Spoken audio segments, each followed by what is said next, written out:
అందరికీ నమస్కారం అండి. ఇప్పుడు వచ్చేసి నేను మీకు టాటా ఇన్స్ట్రుమెంట్ క్లస్టర్లో టైం సెట్టింగ్స్ ఎట్లా చేంజ్ చేయాలో చెప్తానండి.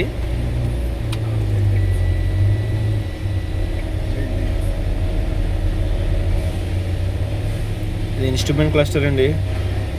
ఇక్కడ వచ్చేసి 4 బటన్లు ఉంటాయి. Set, up, down and mode అని 4 బటన్లు ఉంటాయి. ఇప్పుడు మీరు టైం చేంజ్ చేయాలనుకున్నారు. ఇక్కడ వచ్చేసి 6:57 AM అని ఉంది. 6:57 ఉంది. AM అని ఉంది పొద్దున్న పూట. ఇప్పుడు టైం చేంజ్ చేయాలనుకుంటున్నారు. ఎట్లా చేంజ్ చేయాలంటే ఫస్ట్ వచ్చేసి మీరు సెట్ అండ్ మోడ్ బటన్లు 2 వచ్చేసి ఒకటేసారి పట్టుకోవాలా. 3 సెకండ్ల పాటు పట్టుకోవాలండి. ఇట్టండి, నాకు ఇక్కడ చేయడానికి రాకుంటుంది, అందుకే ఇట్లా చేస్తున్నాను. 3 సెకండ్లు పట్టుకుంటే ఇట్లా బ్లింక్ అవుతుందండి. అప్పుడు బ్లింక్ అయినప్పుడు మీరు టైం ఇట్లా చేంజ్ చేయొచ్చు. 6:57 అండి టైము.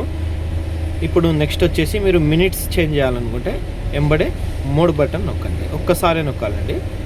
మళ్ళీ same as it is. Up అంటే సెకండ్స్ చేంజ్ అవుతాయండి, మినిట్స్. మళ్ళీ AM టు PM చేంజ్ చేయాలంటే మోడ్ ఒకసారి నొక్కాలా. తర్వాత డౌన్, PM, అప్, AM ఇట్లా వచ్చేస్తుందండి. ఇప్పుడు సెట్ అని నొక్కితే మీకు టైం అనేది సెట్ అయిపోతుందండి. థ్యాంక్ యూ అండి.